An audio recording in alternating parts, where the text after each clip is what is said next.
खबर में खुश आमदेद। मेरे साथ आर उम्मीद भट्टी साहब, तैयार मलिक साहब और मैं सईद काजी। नाज़रीन, अपोजिशन एक बार फिर तहरीक अदम एतमाद के हवाले से कोई क्लियर कट लाइन देने के लिए तैयार नहीं है। स्ट्रेटजी की क्या वजह, कल भट्टी साहब ने भी इस पर खबर दी थी। आज इसका फॉलो अप करेंगे। शहजाद अकबर साहब की जगह ब्रिगेडियर रिटायर्ड मुसद्दक अब्बासी साहब को मशीर एहतसाब लगाया गया, जो साबिक चेयरमैन नैब भी रह चुके हैं। इससे क्या तब्दीली आएगी? और इसके साथ ही रावी के किनारे जो नया शहर बनाने का प्रोजेक्ट था, उसको सुबह हाई कोर्ट ने कुछ बेज़ाब्तगियों की वजह से रोक दिया है, मगर इस पर बहुत काम करने की ज़रूरत है। हमारा हाउसिंग का सेक्टर बड़ा बर्बाद है, इस पर भी बात करेंगे। और IMF की बोर्ड मीटिंग एक बार फिर मौखर कर दी गई है। ये पाकिस्तान की तरफ से दरख्वास्त की गई थी। भट्टी साहब, ये तो आपने कल कहा कि जनाब वो नाकामी के खौफ से नहीं ला रहे, तो ये उसी के कोई फैसला तो होता नज़र नहीं आता PDM के बिहाफ पर इस हवाले से। बिस्मिल्लाहिर्रहमानिर्रहीम। कादी साहब, 2018 से PDM समेत तमाम अपोजिशन जमातें वज़ीर आज़म इमरान खान को वज़ीर आज़म मानने पर राज़ी नहीं, सिलेक्टेड कहती रही, और हुकूमत गिराने की कमो बेशतर सैकड़ों नहीं तो दर्जनों डेटें दे चुकी हैं। ये भी इतला इनकी गलत है कि इनके पास 2 दर्जन से ज़्यादा है। नवाज शरीफ साहब को अंदर के बंदे ने ताकतवर बंदे ने इतला दी थी लंदन में कि आप अदम एतमाद की गलती ना करें, नाकाम हो जाएगा, इससे इमरान खान और मजबूत हो जाएगा। अगर अदम एतमाद नाकाम हो जाती है तो फिर 6 माह तक अदम एतमाद भी नहीं आ सकती, और फिर अचानक सितंबर अक्टूबर आ जाएगा। फिर बहुत ज़्यादा PDM ने देखा कि इसमें शिकस्त का ज़्यादा अक्सर शामिल है। अदम एतमाद हम 172-73 आदमी नहीं ले जा सकते। उस पर फिर इसे टोटल तौर पर फ़िलहाल कहा है कि बयानात की हद तक रहें। कल जब PDM का इजलास शुरू हुआ था तो मैसेज मिल चुका था कि हमने अदम एतमाद नहीं लाना। तो ये इमरान खान साहब की मोहब्बत में नहीं, अपना नंबर गेम पूरा ना होने की वजह से अदम एतमाद नहीं ला रहे। जो मेरी इतला नवाज शरीफ को जिस बंदे ने दिया था, बहुत ताकतवर आदमी है। जी मलिक साहब, देखिए, इन अपोजिशन में बड़े इख्तलाफ आते हैं, एक दूसरे से इनके मुफादत का भी टकराव, मगर एक चीज़ मैंने देखा है सब में कॉमन है, कोई भी पीपल बेस्ड नहीं है। किसी की गारंटी जो पाँव है ना, वो आवाम के साथ नहीं है। और 1.5-2 साल से जो इनका फेलियर आ रहा है, वो आपको पता है कहाँ से आ रहा है। वो यहाँ तो बड़े ऑर्गेनाइज्ड हों, लोग उनके साथ हों तो कुछ करने जाएँ, जब आपने किसी के कहने पे कुछ करना है। कल जो इनमें बहस हुई है, उसमें जो समझदार लोग थे उन्होंने कहा आपने अपनी औकात देखनी नहीं। सेनेट के चेयरमैन पे भी आप गए थे, जो आपके बिल्स मंजूर ये अंदर बातें हुई। हाँ, उधर बाकायदा ये एक दूसरे से मुकालमा हुआ कि हमारी तो तैयारी कोई नहीं है। वो बाकी खबर भट्टी साहब की बड़ी रैशनल है कि जब आप तैयारी नहीं करेंगे तो आप 6 महीने की छुट्टी इमरान खान को पक्की देने लगे हैं कि अब तुम्हारे खिलाफ अदम एतमाद नहीं आ सकी। तो मौलाना ने भी एक्सेप्ट कर लिया कि हमारा होमवर्क ही नहीं है। होमवर्क क्यों नहीं है उसकी मैंने आपको सीधी वजह बता दी। उसकी वजह यह है कि ना ये पीपल बेस्ड है, ना ये काम करते हैं।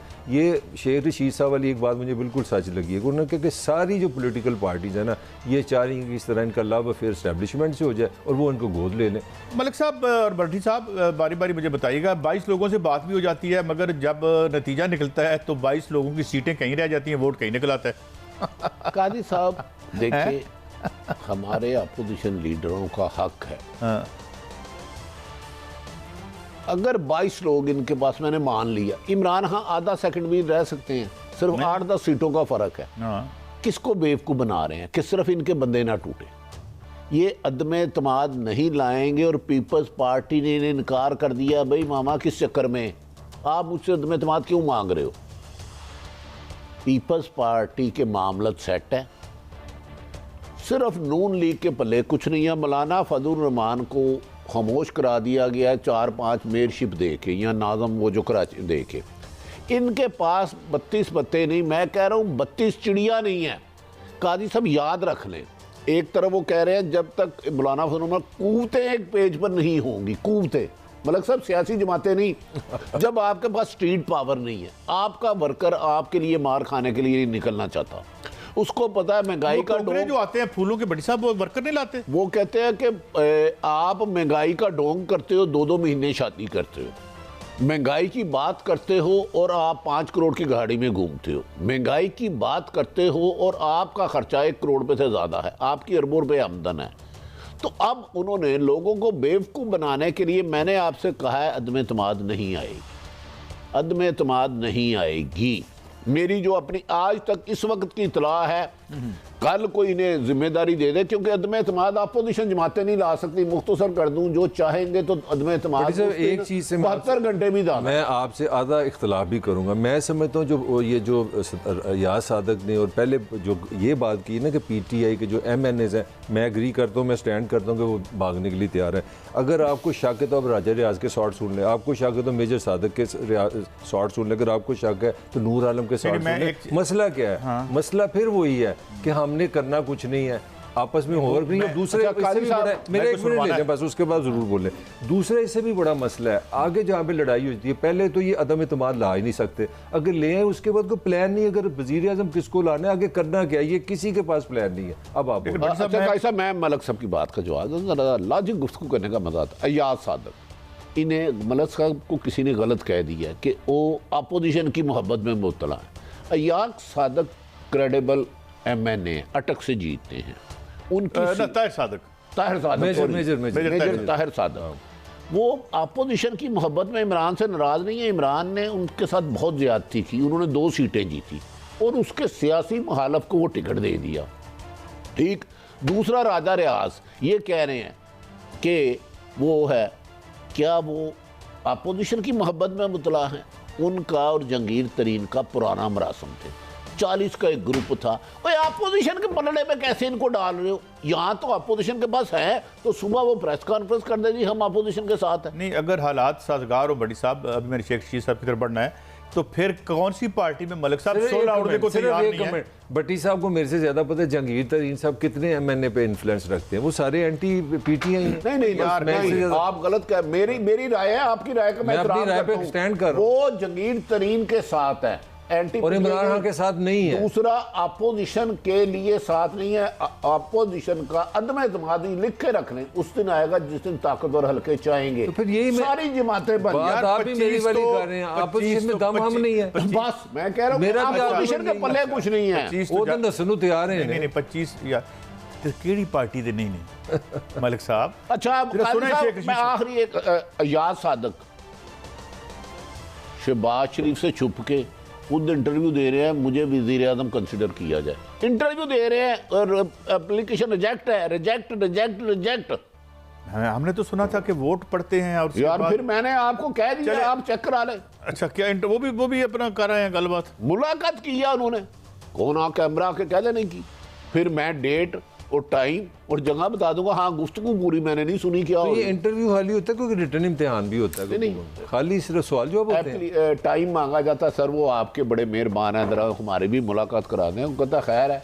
नहीं, पेपर में आता क्या? भट्टी साहब जरा थोड़ा बताया ना, ये CSS की तरह होता है। तो जब उन्होंने इनके नूर लीग के एक सीनियर आदमी से पूछा, कादी साहब सुने, आपको फिर ये ना, मुझे लग रहा है कुछ खबरें खोलनी पड़ेंगी, सीनियर तरीन पॉलिटिशियन से बताएं, अगर शरीफ फैमिली को माइनस करें तो आपके साथ कितने लोग होंगे? कहता जी उसका मैं कुछ नहीं कह सकता। नहीं तो ये 4 का जो शोर पड़ा था भट्टी साहब, ये उसकी कहानी है। ठहरे जरा एक मिनट, खबर तो समझ ले भाई, इतनी बड़ी खबर है ये। जो सुनने में आता है कि 4 लोग तैयार हैं शरीफ फैमिली को मुतबादल में, उसी कहानी में इंटरव्यू हो रहे हैं। वो अलग अलग मिले हैं, ये बड़े समझदार हैं, एक दूसरे को नहीं बताता क्योंकि नवाज शरीफ को शिकायत लग जाती है। ये बड़े समझदार हैं कादी साहब, मलक साहब। उन्होंने फिर जिनके पास ये गए तो उन्होंने कहा अच्छा जी शरीफ फैमिली को माइनस कर दें, आप कितने बंदे तोड़ रहे हैं? ये इंटरव्यू रात को होते हैं, तो उन्होंने कहा फिर ताड़ा से 4 पड़ा। नहीं, ये इंटरव्यू रात को होते हैं कि सुबह होते हैं? बेचारे, एक तो मेरा ख्याल है कोई शाम 3:45 या 3:30 के दरमियान टाइम था, मुझे पता नहीं वो सब गए कितने बजे हैं, लेकिन टाइम उनका कामयाब करे। इसका मतलब हमारे पास तो बहुत वज़ीर आज़म बन सकते हैं, 5-6 इकट्ठे बना सकते हैं। वो तो वैसे मलिक साहब पहले भी कह चुके हैं कि तहरीक खान अब्बासी साहब का बड़ा दिलचस्प बयान था। नहीं काई साहब देखें, ये बड़ी गैर आईनी बात है, आप इदारों का सीधे मुलवस कर रहे हैं। मेरा जो तर्जमान आते हैं फौज के, वो कहते हैं हमारा ताल्लुक कोई नहीं, हमें इससे बाहर रखें। आप सरेआम वज़ीर दाखिला ये बयान दे रहे हैं कि जनाब इदारों में नाकोट उनको कर दिया। इदारे तो पाकिस्तान के इदारे हैं, उनको आप लाएं, ये जोड़ के देखें ना। वो कहते हैं जी वो हाथ दे रखेंगे तो फिर हम करेंगे। मेरा लास्ट सवाल है, अब 5 जनवरी को हमारे जो फौज के तर्जमान है उनकी प्लीज़ आप प्रेस कॉन्फ्रेंस सुने, साफ कानों में आवाज़ आई है कि हमारा सियासत से कोई ताल्लुक नहीं, ये पाकिस्तान के जो निज़ाम है ये उन्होंने चलाना है, ये आप उनको बीच में ला ये चला क्यों नहीं सकते? मैं अब बात सुन, एक तो आज शेख साहब ने सीधा एस्टेब्लिशमेंट को सियासत में ज़बरदस्ती धकेल अल्लाह आपका यही इल्ज़ाम लगा दिया एग्जैक्टली मैं ये कि कह रहा हूं। हमारी हुकूमत के पीछे वो खड़े हैं जबकि डीजी ISPR बाशगाफ लफ्ज़ों में कह चुके हैं हमारा सियासत से कोई लिंक नहीं, जिनसे मिलता है बताएं। मुलाकात होती नहीं होती। दूसरी, शेख साहब शायद हमको की जन्नत में रहते हैं। ज़ियाउल हक एक आया था बहुत ज़्यादा जमहूरियत पसंद, जिसके नर्सरी से बड़े बड़े कद्दावर वज़ीर आज़म निकले। उसने कहा था मैं 85 के 5 गैर इलेक्शन जमाती कराऊंगा, उसका नामो निशान नहीं रहा। मुशर्रफ आया, उसके बारे में किसी ने कहा, काजी साहब सुनने ज़रा, मैं हिस्ट्री के लोगों को ज़रा दिखाना चाहता हूँ आईना हिस्ट्री का। उससे पहले वज़ीर आज़म नवाज शरीफ साहब थे 3 सितंबर 99। एक साहब उन्हें मिले, उन्होंने कहा मियाँ साहब क्या हाल है? उन्होंने कहा बड़ी तनकीद करते हो। उस वक्त ये प्रिंट मीडिया इलेक्ट्रॉनिक मीडिया नहीं था। उन्होंने कहा जी मैं 5-6 इलेक्शन थे साढ़े किधरे भी नहीं गए अगले। उस वक्त वो अमीरुल मोमिनीन बन रहे थे। ये सितंबर की आप बात कर रहे हैं और अक्टूबर में हुकूमत खत्म हो गई थी। 1 महीना 9 दिन बाद हुकूमत चले गई। ठीक।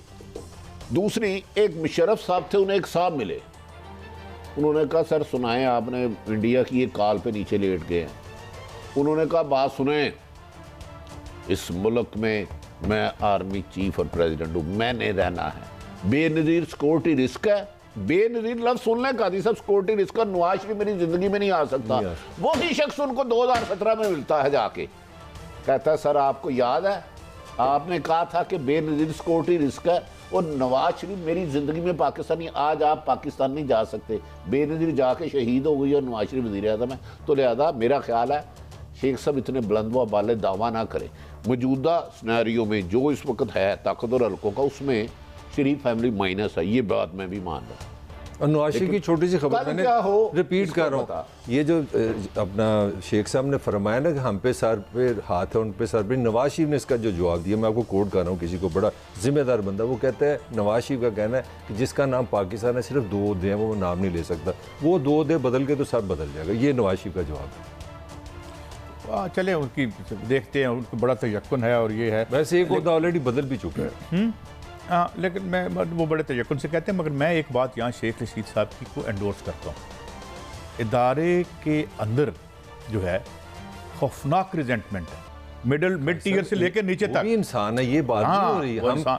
हम बात कर रहे हैं, ये कहना कि इदारों ने कांटा लगा दी, वो ये भी यार देखे ना, कांटा लगा दिया। एक अपोजिशन का हमारा साबिक स्पीकर इंटरव्यू दे के आ रहा है, कांटा का लगा दिया। एक जो है वो लाइन में लग के जो है वो आप वोट दे देते हैं, जो सेनेट का वोट होता है, तो इनसे पूछना, ऐसे माल मेकिंग फैक्ट्री है, जमहूरियत नहीं है, ये हमारा रोना है। लेकिन यार ये सुनाई शेख रशीद साहब ने कि फिर कहा कि इमरान खान वाकई एक कॉमेडी फैक्ट्री है, कौन से मतलब क्या साबित होंगे जरा वो बताएं। है हमारे पास 60 अगर सुनाएं तो अभी थोड़ी देर तक चलाते हैं। तो बड़ी साहब अब देखें, बड़ी साहब अब लेट्स बी रियलिस्टिक। कोई इस वक्त दुनिया की सबसे बड़ी जमहूरियत में एस्टेब्लिशमेंट बीच में नहीं है, जो ये ट्रंप की और जो लड़ाई हो रही है डेमोक्रेट्स बैठे हुए हैं, मेरी तो उनको माइनस नहीं कर सकते आप काजी साहब, कहीं ज्यादा कहीं कम, कहीं वर्दी में कहीं वर्दी के बाहर। नहीं, आपकी राय का एहतराम है, लेकिन मेरा ख्याल है जो खित्ते की सूरत हाल है, एस्टेब्लिशमेंट को सियासत के करीब से नहीं गुजरना चाहिए, मासवाए मुल्क दुश्मनों के नजर रखने पर। मेरी राय है उनका हक है, वो उनकी ड्यूटी है सर, जो आप कह रहे हैं मुल्क। दूसरी बात, काजी साहब इस मुल्क में सियासत में कोई हतमी चीज़ नहीं कह सकते। शेख साहब मेरे तो उनसे बहुत अच्छे मरासम हैं, वज़ीर होने से पहले तो बहुत ज़्यादा थे, बहुत ही ज़्यादा, सबसे ज़्यादा शायद टेलीफोन पे इंटरव्यू टीवी पे मैंने उनका किया। शेख साहब खुद किस हुकूमत में नहीं रहे, यही शेख रशीद बेचारे पे कलाशनकोफ डाल दी गई थे, अंदर थे। तो मुझे उस जेलर ने एक वाकया सुनाया, मैं वाकया अब टीवी पे नहीं सुनाऊंगा। चले, लेकिन तो मैं दोबारा वज़ीर बन गए, और ये सियासत में हर चीज़ मुमकिन है। पाकिस्तान की तारीख में एक फिक्रा सिर्फ, पाकिस्तान की तारीख में सबसे ज्यादा फेडरल मिनिस्टर जो रहा है ना वो शेख रशीद है। ये तो उनके लिए बड़ी नहीं, तो हर हुकूमतों में मैं वही बता रहा हूँ ना, हाईएस्ट टाइम है, हाईएस्ट टाइम। और ये जरा उन्हीं का। अच्छा, आखिरी बात नहायत अदब से, शेख रशीद साहब के बारे में मेरे काबिल एहतराम वज़ीर आज़म मोहतरम इमरान खान साहब ने कहा था, एक टॉक शो पे चला था, मैं इन्हें अपना चपड़ासी भी ना रखूं, और आज वो उनकी आंखों का तारा है। ये रियलिटी है हमारे मालूम। तो परवेज़ इलाही के बारे में भी कुछ कहा साहब, अगर आपका सिटिंग पीएम जो है ना, वो बताए कि जनाब ये मेरी जो स्टेट मैं चला रहा हूँ ये टेररिस्ट भेज रही है, मैं कह चुका हूँ अंडे का आमलेट बना हुआ है, इसलिए चलें जरा सुनते हैं शेख साहब क्या कह रहे हैं। एक रशीद साहब। जब इमरान खान कहता है कि मैं सड़कों पे आऊंगा तो बहुत खतरनाक होगा, आप यकीन जाने, मैं इसलिए नहीं कह रहा कि मैं वजीर हूं, वाकई वो बहुत खतरनाक होगा। वैसे डिटरमेंट आदमी है खान साहब ने, जो जिंदगी में बोला है वो करके तो दिखाया है। तो यानी मैंने तो अर्ज किया है कि खान साहब ने जो कहा आपके मुताबिक पूरा किया। खान साहब ने कहा था शेख रशीद को मैं अपना चपड़ासी ना रखूँ, वजीर रखा हुआ, और शेख साहब की वजारत के पीछे भी आजकल दूसरा वजीर पड़ा हुआ।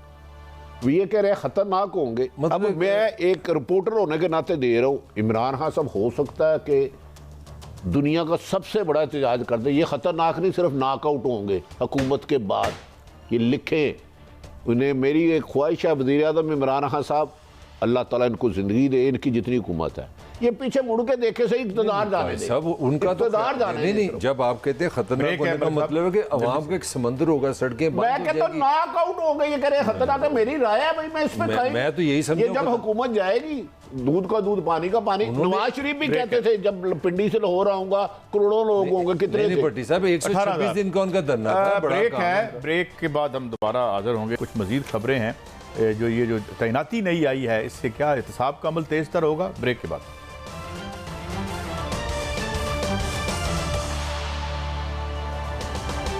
Welcome back. अच्छा भट्टी साहब, ये शहजाद अकबर साहब वाला एपिसोड तो अब तमाम हुआ और अब आ गए हैं मुसद्दक अब्बासी साहब, जो कि रिटायर्ड ब्रिगेडियर हैं और एहतसाब यानी इसके रह भी चुके हैं, एक एहतसाबजार कह लेंगे। क्या आपको तब्दीली नज़र आ रही है? अच्छा काजी साहब, एक तरफ तो ये कहते हैं कि इस्टेब्लिशमेंट बड़ी इंटरफेरेंस करती है, वो बेचारे अफसर और जवान अपनी ज़िंदगी देते हैं। हर रिटायर्ड जगह पे फ़ौज के रिटायर्ड अफसर लगाते हैं। PIA के कौन है आजकल चेयरमैन? वो है ना एयर मार्शल अरशद साहब। चले वो जहाज तोड़ा दिया। नहीं चलो वो ठीक, आप ठीक कह रहे हैं। जिस जमात के पास 172 लोगों में एक मशीर एहतसाब लगाने के लिए एक बंदा ना हो और उसे एक रिटायर्ड ब्रिगेडियर के मरहूने मिन्नत होना पड़े, फिर कहते हैं जमहूरियत कमज़ोर हो गई। दूसरी बात, जो इनसे पहले साफ फारिग हुए हैं उनसे लिया गया, अब उन्होंने सारा माल जो तनख्वाह मिली थी इकट्ठी करनी शुरू कर दिया और FIA प्रोटोकॉल के ज़रिए उनके बैग भेजेगी। मैं नाम किसी का नहीं ले रहा, मुझे पता है आजकल ये ने पैमरा को कहते हैं जी कागज़ भेजो। एक शख्स जो चंद दिन पहले फ़ायदा हुआ, वो अपना सारी तनख्वाह और सामान जो भी मराहत होती हैं इधर उधर से आपने तोहफा दे दिया, मलक साहब ने दे दिया, इकट्ठा कर रहे हैं और लाहौर के एक अफसर को कहा गया है कि उसको वो टैची खुले ना और प्रोटोकॉल के साथ लंदन और जर्मनी भिजवाया जाए। तो नहीं तो साहब तो बड़ा गुस्सा उन पे सुनने में आ रहा है कि वो कह रहे थे कि मरियम भी नहीं बचती, शहबाज शरीफ भी नहीं बचता। अच्छा मुझे बताए शहजाद अकबर साहब ने लंदन कितने दौरे किए? वो तो आपने मैंने 2.5 साल पहले इसी जगह पे खबर दी थी, मुझे याद है, हमने एक वीडियो भी चलाई थी। एक बहुत अमीर आदमी होटल में बड़े साहब से मिले, मुझे याद है वही साहब ने उनका दफ्तर तैयार करके दिया, ऐसा दफ्तर के किसी गोरे का नहीं। अच्छा दोस्त है उनके, बड़े करीबी दोस्त है यार भाई, उन्होंने ही लगवाया। छोड़ो यार, मैं नहीं पता वो काई साहब। अच्छा आए हैं दूसरे, एक तो एहतसाब इंडिपेंडेंट एहतसाब नैब अदारा है, तो इस पे मामले खसूसी क्या करेगा, जबकि चेयरमैन नैब तो प्राइम मिनिस्टर भी उन्हें डायरेक्शन नहीं दे सकता। इसमें मामला खसूसी का रोल क्या होगा, जरा मेरी रहनुमाई फरमाया। गवर्नमेंट या एग्जेक्टिव साइड पे जो मुकदमात में जो प्रोसिक्यूशन है, जो तफ्तीश करवानी है, उसको रेगुलेट करने के लिए लॉ सेक्रेटरी या अटॉर्नी जनरल मैटर नहीं करते। उसमें प्राइवेट आदमी तो रेगुलरली नैब के चेयरमैन से मिलते रहे, ये तो आप पता नहीं जी बात कर रहे हैं। उनकी मुलाकात इंडिपेंडेंट अदारा नहीं है, मैंने तो सुना था यार, मैं सिर्फ ये इसलिए नहीं वो इंडिपेंडेंट अदारा हो सकता है कागजों कुगजों में, मगर हुकूमतें तो मिलजुल के करते हैं ना सारे।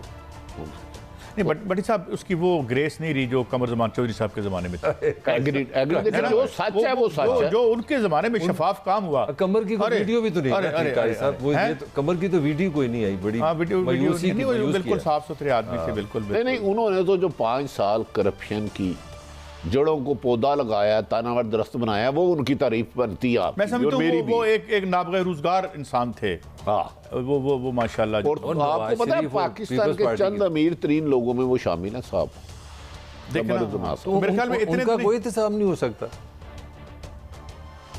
देखें इस मुल्क में एक साहब बड़ी अहम तरीन पोस्ट पे रहे हैं, उनके भाई पे खरबों रुपए का इल्जाम था, खरबों रुपए, अरबों का नहीं, अब आगे ज्यादा बहस नहीं अच्छा, करनी। नहीं, मैं आप ताड़ी मेहरबानी, मैं ताड़े के माजरत चाहना खरबों रुपए का। अच्छा जी। मैंने उनके केस फाइल पढ़ी, उनके बारे में मैंने खबर दे दी, मेरे पे चढ़ाई हो गई। मैं क्या सर, मैं कौन सा गुनाह कर लिया, मैंने काबे की तरफ टांगे कर ली हैं। अच्छा, आपने ये जो बात अभी की है, ये हमारे मामले खसूसी जिनका आज ऐलान हुआ है, मगर आज ही हमारे वज़ीर आज़म साहब जो है वो ISI के चीफ से भी मिले हैं, आर्मी चीफ से भी मिले हैं, तो ये ISPR के चीफ से, ISPR के अच्छा उनसे मिले, सॉरी, पर आर्मी चीफ से तो मिले हैं ना। तो ये जो मुलाकातें हैं, इसकी कोई मतलब क्या क्या वो नजर जा रहे हैं चीन।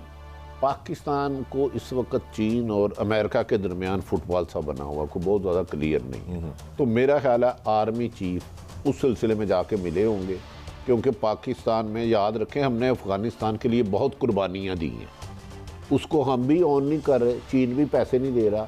तो वो मेरा ख्याल है ये मुलाकात, मेरी राय में, मुझे नहीं पता, वो प्योर तौर पे पाकिस्तानी दाखिली और खारजी सतह के लिए हुई है। नहीं, वैसे जो चाइना के प्रेसिडेंट है वो बड़े, उनके SOPs बड़े सख्त हैं कोरोना के वाइस ना। तो मुझे कुछ इतलात इस तरह है कि वो बड़ा वज़ीर आज़म पहले जाना चाह रहे थे, मगर उन्होंने अपनी मसरूफियत की वजह से बड़ी मुश्किल से टाइम मिला है। और इसमें पाकिस्तान में ना रशिया और चाइना इन दोनों से मिलने जा रहा है। और आपकी बिल्कुल ठीक है, पाकिस्तान के लिए एक डिसाइसिव मोमेंट है कि पाकिस्तान ने चाइना की तरफ जाना है, अमेरिका की तरफ जाना है, डॉलर की तरफ जाना है, कि कुछ करना भी है। देखिए आपकी इकॉनमी चल ही नहीं, जमीन बहुत हो चुकी है, डॉलर कहाँ पे कहाँ जा रहा है। कुछ लोग बकौल उनके के खुदा ना अल्लाह ना करेगा 200 पे भी जा सकता है। सर हम तो ये नहीं, हम तो पाकिस्तान के खैर खा और रजा बाकर साहब से हम दरख्वास्त करेंगे कि जो फ़ज़ाइल हैं डॉलर के मजीद महंगे होने के, वो हमें ना बताया करें, इसे कम करें, नीचे लाएं, ताकि हमारा को कर्जा कम हो और यहाँ पे हुकूमत को स्पेस मिले।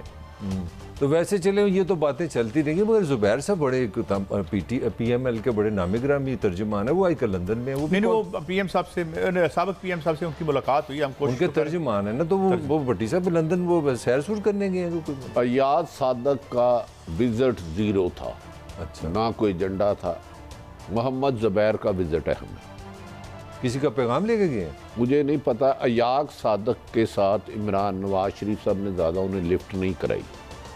किन से मुज़ाकरात हो रहे हैं, क्योंकि अयाज सादक साहब खुद लूप में नहीं थे, इसमें शहबाज शरीफ साहब फैक्ट्री में बहुत ज़्यादा, या ज़ुबैर साहब। तो ज़ुबैर साहब का विजिट अहम है, अहम। मैं ये नहीं कहता नताइज हुकूमत चले गई, हुकूमत बन गई, लेकिन मोहम्मद ज़ुबैर की नवाज शरीफ साहब ने बाकायदा तारीफ़ की है कि आप बड़े डटे रहे हैं। और हमने 2-3 इसलों में, क्योंकि ज़ुबैर साहब का बड़ा पॉजिटिव रोल रहा है नून लीग को रिलीफ लेके देने में, बस इससे आगे नहीं। भट्टी साहब आपकी तो उस पर तो बहस नहीं, पाकिस्तान में डील डूल तो होती नहीं, मगर पिछले दिनों अपोजिशन हुकूमत भी कह रही थी, अब ये भी सुनने में आ रहा है कोई इंटरनेशनल हुकूमतें हैं, कोई गारंटी है, वो नवाज शरीफ से मिलते हैं, लंदन में कॉफ़ी शॉफ़ी पीते हैं, इस तरह की भी चीज़ें। देखिए ये तो एक हकीकत है। कादी साहब, आपको पता है मुशर्रफ बेनज़ीर साहबा से मुलाकात हुई थी दुबई में।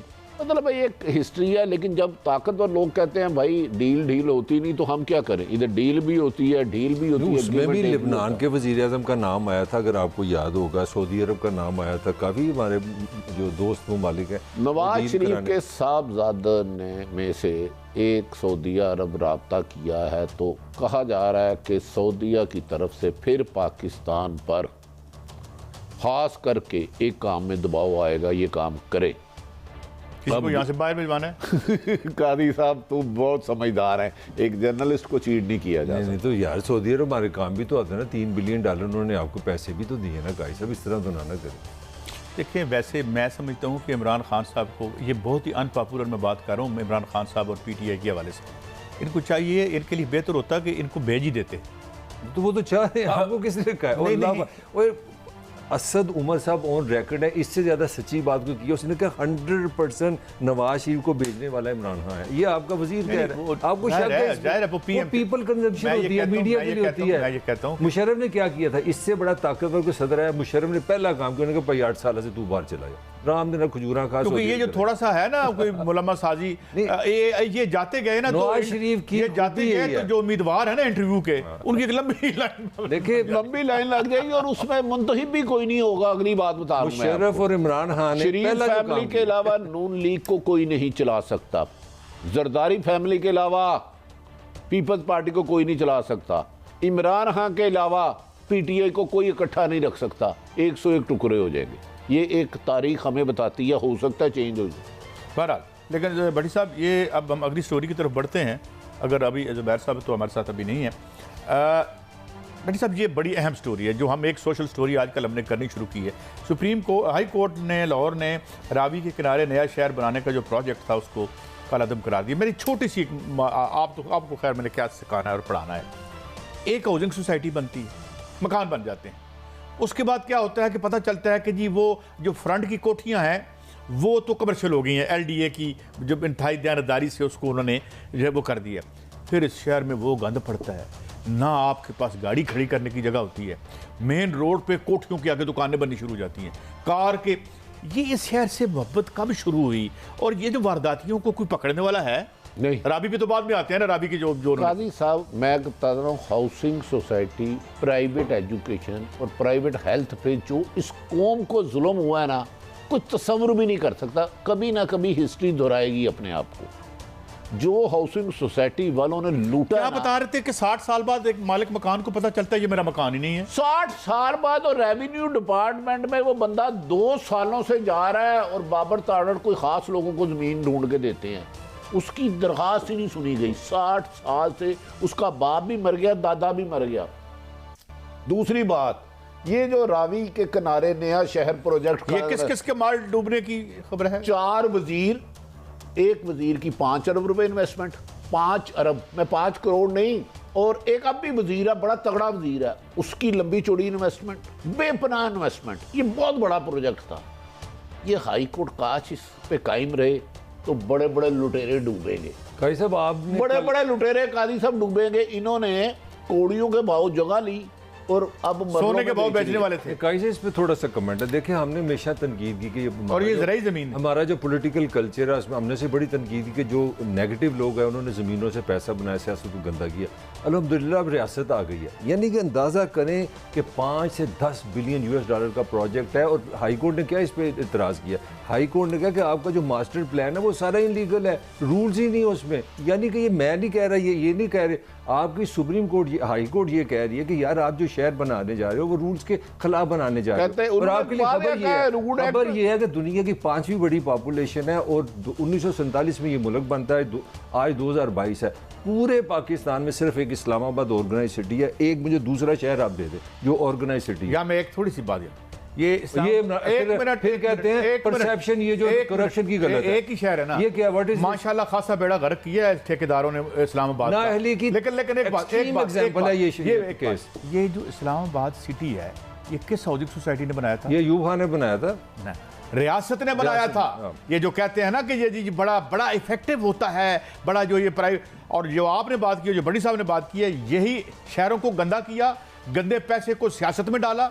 या बुकियों का पैसा होता है सियासत में, या इन कब्जा ग्रुपों का होता है, तो सियासत में गंदी होनी चाहिए। हमें कहते हैं हम जमहूरियत के खिलाफ है। का एक विकी बाग है, बिलाल यासिन हमारे मेरे दोस्त और बड़ा ही वर्कर दोस्त आदमी है बिलाल यासिन, नून लीग से। ये सारी नून लीग छोड़ जाएगी, बिलाल यासिन उसका कातिल अभी तक नहीं पकड़ा गया, उसको भी शूटर से मारा है। और सुने, शूटर ने, जो मैं शूटर कहता ना 100 से ज्यादा है। कल परसों हमारे एक साफी भाई भी, उसको प्रेस क्लब जहाँ बाक हो गया, उन्हें भी, उसको भी एक शूटर ने मारा है। तो यार ये शूटर क्या होता है बड़ी साहब? और भाई ये जो बड़े बड़े बदमाश कब्जा ग्रुप है ना, इनके कब्जा ग्रुपों के मैं नाम नहीं ले सकता, बहुत ही ज्यादा ताकतवर है। 5-6 लहर के बाद इनके बंदों ने शूटर रखा होता है। किसी जो इलाके में जवान हुआ, 20-25 साल उम्र है, उसे नौकरी नहीं मिल रही, उसे बदमाशी का शौक है, उसको अपने अड्डे में बुलाया, जो है 25,000 फिर उसको कहा लाख रुपए दिखाया, इस शक्ल को गोली मार दे। अब MPA है, 10 दफा MNA रहा बिलाल यासिन, उसका कातिल नहीं पकड़े। दिस इज ये साफी को प्रेस क्लब के सामने गोली मार दी गई और शूटर ने पैसे दिए। वो मौके पे हमलावर है ना, अल्लाह ताला कादी साहब नहीं को सेहत और जिंदगी दे, वो तो बच गए इसमें। कादी साहब वो अल्लाह उन्हें जिंदगी दे, लेकिन वो दोस्त, लेकिन मैं कह रहा हूँ हसनैन बेचारा जो है, हसनैन हमारा। अब मुझे बताएं, आपको मुझे को शूटर ये क्या पैबंदकारी करें, ये कानून साजी करें कि लोगों के शूटर पैदा हो, लोगों को रोजगार दो यार, तालीम दो, सेहत दो, इंसाफ दो। साहब मैंने आपको पहले भी अर्ज किया था कि ये जो आपने डीरेगुलेट किए हैं ना, मोटा माल जो बनता है, इसके साथ काला पैसा, जराइम, शूटर, फिर ये सारे कब्जे, ये सब कुछ कौन ठीक करेगा? आपका ये आर्गुमेंट नहीं ना चलता, ये तो रियासत बना रही थी शहर, ये तो जो आपका रियासत नहीं बना रही थी ना, पब्लिक प्राइवेट पार्टनरशिप थी, माल बना रहा था, इस तरह नहीं बन रहा था जैसे इस्लामाबाद बना था, जिस तरह मंगला बना था, तरबेला बना था, इस तरह नहीं बना था। और याद रखिए जो जो जो इस्लामाबाद है वो मुनाफे के लिए नहीं बना था, रहने के लिए बना था, इसलिए खूबसूरत भी है। ये ज़रा ब्रेक है हमारी एक छोटी सी, और फिर हाजिर होते हैं। IMF की जो कानून साजी भी है ये डिले होगी। पाकिस्तान ने क्या दरख्वास्त की है, स्कूक जो हमने बॉन्ड वो कितना महंगा हमने कर्जा लिया है $1 बिलियन का, ब्रेक के बाद।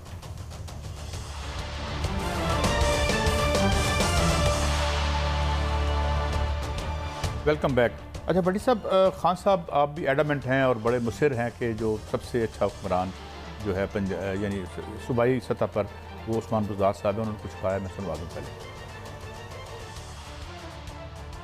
कि इतनी कैंपेन चलाई गई, इतनी उस्मान बुज़दार के खिलाफ कैंपेन मैंने तो कभी किसी चीफ मिनिस्टर के खिलाफ नहीं देखी। लेकिन जब सर्वे का रिजल्ट आया तो सारे पाकिस्तान में नंबर 1 चीफ मिनिस्टर बन गया। जी भट्टी साहब, ये सर्वे मैं तो कभी उन पर इतना ज़रा एतबार नहीं करता।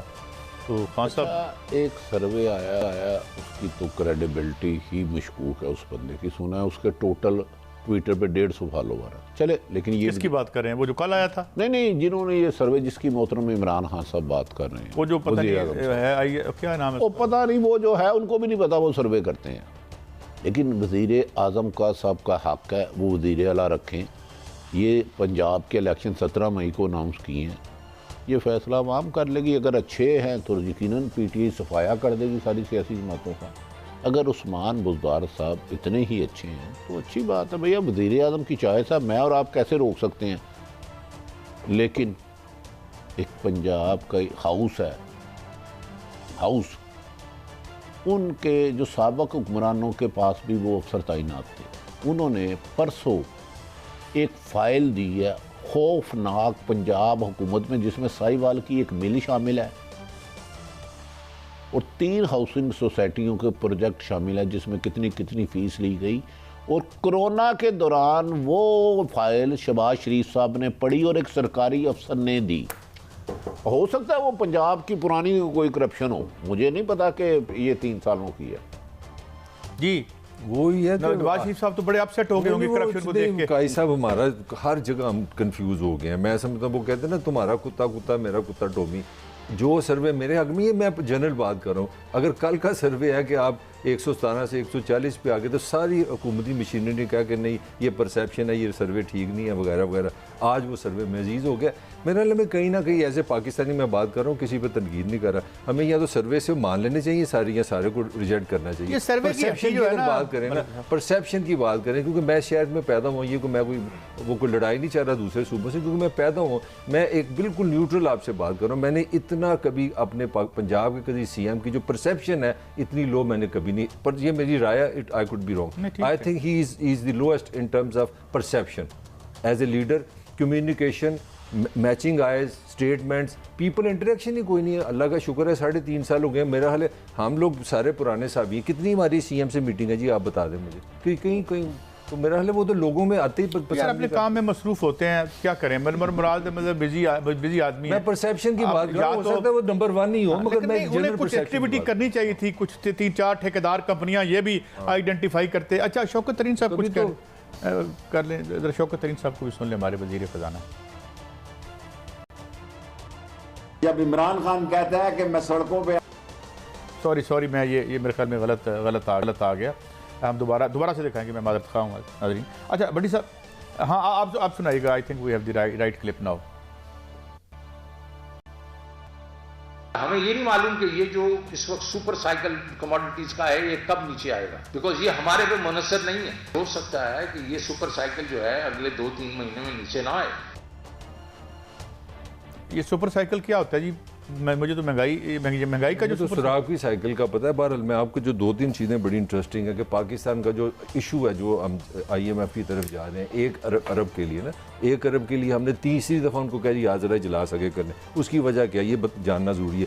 वो इसलिए कि जब वो आपको कर्जा देते हैं, वो एक पूरी लिस्ट देते हैं शराइत की, ये करोगे वो करोगे, और आपके साथ बादल तमाशे होते हैं ना, बिजली महंगी होगी, पेट्रोल महंगा होगा, वो शराइत होती है। तो अभी तक आपकी कुछ शराइत बाकी हैं, जिसमें एक बिल भी आपने पास कराना है। कितने के लिए? $1 अरब के लिए। अब मैं जो आपको 2-3 चीज़ें ज़रा शेयर करना चाह रहा हूँ कि 10 से 12 बिलियन डॉलर, यानी कि जितने पैसे हम मांग रहे हैं, हमने सिर्फ खुराक में हम दुनिया से मंगवा रहे हैं। विदिन 6 मंथ, लास्ट 6 मंथ हमारा जो ट्रेड डेफिसिट है ना, वो 100% इंक्रीज़ हुआ है। इस पर कोई शक नहीं कि इमरान खान के दौर में IT की एक्सपोर्ट बढ़ी हैं, पाकिस्तान की 27% एक्सपोर्ट बढ़ी हैं, which is a very good news, मगर इम्पोर्ट्स 100% बढ़ गई हैं। 12-13 बिलियन डॉलर आप वहाँ पे लूज़ कर रहे हैं, 1 बिलियन के लिए हमारे साथ जो हो रहा है। और छोटी सी मैं उसका इम्पैक्ट बता दूँ, तजारती खसारे का मतलब क्या होता है। तजारती खसारे का मतलब है आज पाकिस्तान की तारीख में हाईएस्ट 90 रुपये का किलो चक्की का आटा हुआ, ये तारीख में कभी नहीं हुआ। यहाँ तक बात चले गए 300% आपकी गैस महंगी हो गई है। अभी मुझे SMS आया यहाँ पे कि 10 से 15% तुम्हारे मोबाइल पे भी टैक्स आज ही, अभी ये मैं आपको दिखा सकता हूँ। तो कहने का मतलब है ये तजारती खसारा अगर आपने कंट्रोल ना किया, आप घंटे के बाद भी IMF के पास चलेंगे, पाकिस्तान इसी तरह परेशान रहेगा, आपके पास कोई मुझे रास्ता नहीं। साहब मलिक साहब तो वैसे ही तनकीद करते हैं। वज़ीर आज़म फरमाया, खुद मेरे वज़ीर आज़म इमरान खान साहब ने कि 3 माह के अंदर महंगाई काबू हो जाएगी। ये कह रहे हैं 3-4 माह और महंगाई बढ़ेगी, हमारा कोई कंट्रोल नहीं है। वज़ीर फिनांस मिनिस्टर की बात माने या PM की, आप क्या रहनुमाई फरमाते हैं? देखें, बात यह है कि मेरे तो उसमें बड़ी राय बड़ी वाज़ेह है। जब आपने रेगुलेटरी रजीम आपकी ज़ीरो है और मार्केट पे आपने हर चीज़ छोड़ दी, देखें ना, मैं तो ये मेरा तो रोना ही है। आपको पता है, वैसे मैं कोई जवाब नहीं दे रहा किसी महंगाई का। 12% अमेरिका में हो रही है। वेरी सॉरी, मैं आखिरी बात कर रहा हूं, जो हमारा मॉडल है इसको रिविजिट करने को मॉडल ये थोड़ा सा 1 मिनट में बताऊंगा। मॉडल ये है कि हमने इस्लामी बॉन्ड्स सरमायाकारी है कि आप खास तौर पर जो पाकिस्तानी अमेरिका बाहर रहते हैं उनको कह के आप ये बॉन्ड्स ले लें, 7.95 यानी 8% आपको उसके इंटरेस्ट मिलेगा। अब अभी किसी अमेरिकन पाकिस्तानी को फ़ोन कर लें, वो कहते हैं वहाँ से 1-2-3% पे वो बैंक से लोन लेते हैं। $1000 वहाँ से लिया, पाकिस्तान में इन्वेस्ट कर दिया, अपने बैंक को 3% दिया, 5%। मैं आपको खबर दे दूँ, फैसलाबाद के टेक्सटाइल मिलरों ने कहा 34 रुपये का यूनिट हो गया, हम हड़ताल पे जा रहे हैं, हम इंटरनेशनल मार्केट बीट नहीं कर सकते इस बिल के साथ। ये ट्रेड डेफिसिट के इफेक्ट्स है ना। देखें, आप अपने IPPs के मुआहदों को रिविजिट करने की हिम्मत नहीं रखते। आप IMF की जो झैली इदारे हैं उनकी इन्वेस्टमेंटें हैं, वो भी आपका आम ट्विस्ट करते हैं। ऊपर से जितने कार्टल्स हैं इनके अपने ग्रुप हैं असम्बलियों में। खुद इसाक डार साहब ने कायमा कमेटी के सामने कुछ 10 या 12 कार्टल आइडेंटिफाई किए थे जब वो वजीर ख़जाना थे। ये 12-13 कार्टल यहाँ पे रिप्रेजेंट होते हैं। मैं आप तो रिप्रेजेंट ही नहीं होते वहाँ पे, और फिर मुझे कहते हैं हम डेमोक्रेसी के खिलाफ है। और तुमने डेमोक्रेसी को उजाड़ के रख दिया, हमें कहते हैं हम खिलाफ हैं। कादी साहब एक दोनों से यार, एक शुद्धनी सी छोड़ी थी सदारती निज़ाम की, उसका जनाजा कहाँ गया? वो हफ्ता गुजर लिया। वो वैसे वो बड़ी बहस हुई थी, सदारती निज़ाम आ रहा, इन खत्म कर देंगे, कहाँ गई वो गुफ्तगू? मेरा ख्याल है अच्छा ये कर रहा है सदारती निज़ाम को कौन सी सियासी जमात का रही कि हम लाना चाह रहे हैं? वैसे तो हमारे वज़ीर आज़म कहते हैं कि मीडिया बड़ा मायूसी फैलाता है। जितने भी एक्सपर्ट हैं, जो हमारी ये डॉलर की सिचुएशन है, जो ट्रेड डेफिसिट है, जहाँ जा रहे हैं, वो एक्सपेक्ट कर रहे हैं कि गर्मी में 50 रुपए का यूनिट हो जाएगा। ये 11 रुपए का 2018 मैं आपको देख लेंगे, 50 रुपए का यूनिट आप नहीं समझ रहे, क्या कह रहे हैं? प्रेडिक्ट कर रहे हैं कि 50 रुपए यूनिट तक ये बात चली जाएगी। वक्त खत्म हो गया मेरे ख्याल में, मैं भी इशारे वक्त के खत्म होने, अगर रास्ते ये नहीं कि हैं नहीं, हम करना नहीं चाहते, ये बदला भी जा सकता है और इसी उम्मीद से कि बदलेगा। इजाज़त चाहते हैं, कल फिर मिलेंगे। अल्लाह हाफ़िज़।